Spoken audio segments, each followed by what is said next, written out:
approved the appointment of the Shelby County Charter Commission as prescribed by the aforementioned statute. This was an extremely bold move on the part of the Shelby County Mayor and Board of County Commissioners. For with this, Shelby County was the first in the state of Tennessee to adopt the home rule form of government. This was made possible by the General Assembly's earlier provisions within the law, which allowed the citizens of any county at their own discretion the opportunity to choose between the conventional commission form of government and that of the charter. Charter counties are granted the same power to adopt ordinances in a manner that is similar to that of city government. Any county wishing to adopt a charter must first create a charter commission by one of four possible methods. 1, resolution of the county legislative body. 2, proclamation of the county mayor ratified by a 2/3 majority of the county legislative body. 3, petition by 10% of the qualified voters. Or 4, private act of the General Assembly. Recently, I had an opportunity to speak with Mr. John Ryder, who is an attorney for Shelby County and a member of the original 1979 Shelby County Charter Commission. I questioned Mr. Ryder as to what actually prompted the creation of the Charter Commission. Well, what was the driving force behind it? Was it the citizens by way of a petition, the county commission, or the mayor? He indicated that Mayor Morris became extremely frustrated by the commission's failure to get private acts through the General Assembly. The county commission concurred with the mayor, recognizing the advantages of the charter form over the commission form, and supported his initiative to establish it. On May 26, 1988, the Knox County Board of Commissioners petitioned the Honorable Dwight Kessel, County Executive of Knox County, to issue a proclamation creating a charter commission under the same provisions of Tennessee Code Annotated 5-1-204. The petition was sponsored by a commissioner, Commissioner Jim Carroll, and bore the signatures of all 19 members of the County Commission. An article in the Knoxville Journal dated June 17, 1988 provides the following account. Carroll said his plan to obtain a county charter form of government was born when one of his constituents complained about a neighbor's yard being turned into a garbage dump. We've heard that before. While most of Carroll's district is inside the city limits, the man making the complaint was a county resident. If the offender had lived in the city, Carroll said he would have called the proper authorities who could have ordered the property cleaned up at the owner's expense. But since it was in the county, there was nothing that could be done. My hands were tied, Carroll says.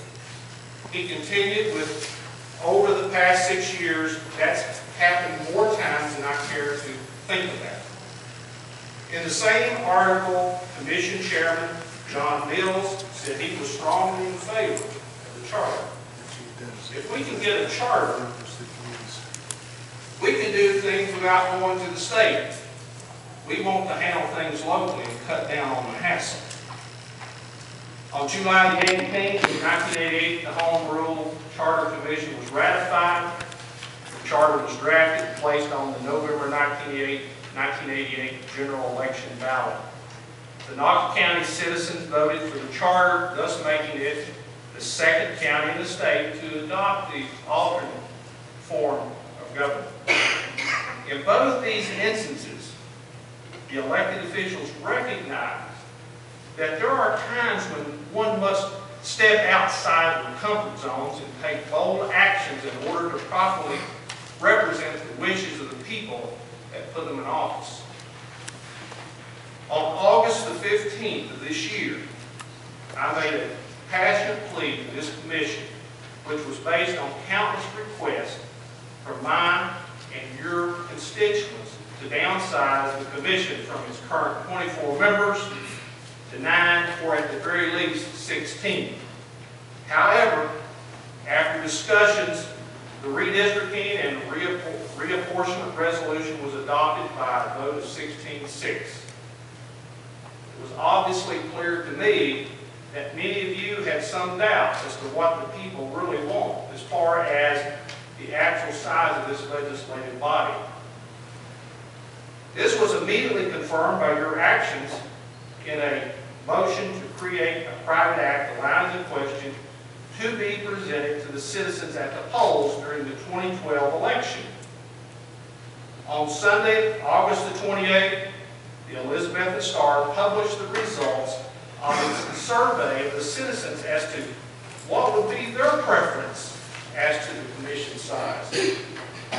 436 persons participated by mailing in a ballot or dropping those ballots off at the paper. These people actually signed their names and provided additional comments. Another 400 persons voted online. The results are as follows. 465 votes, or 56%, voted for a 9-member commission. 96 votes, or 11%, for a 16-member commission. And 275 votes, or 33%, for a 24-member commission.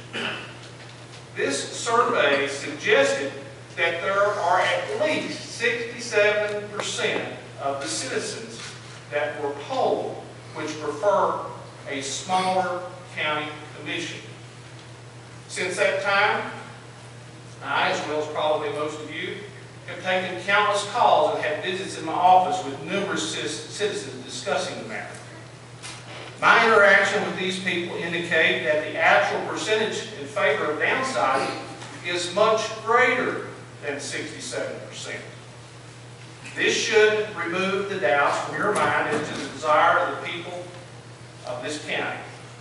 Like the officials in Shelby and Knox County, now is the time that the members of this commission take a firm stance in support of what's in the best interest of the people and do everything possible to represent the wishes of their constituents. Time is of the essence. Thus, Mr. Chairman, at the very least, a motion would be in order to downsize the commission to at least 16 members, or if there is still doubt in the minds of this commission, a motion to have Attorney Bowers draft a resolution creating a private act which would authorize a non-binding advisory referendum for the 2012 election. Mr. Chairman, Ms. Blankenship. as a representative of the 5th District, I have yet to have anyone call me or comment on downsizing the commission. As the 4th District Commissioner, I've received no comments. As a 7th District Commissioner, I've had many calls on the business in Elizabethton. Even when running for election, I've not met one person yet that didn't want the committee downsized.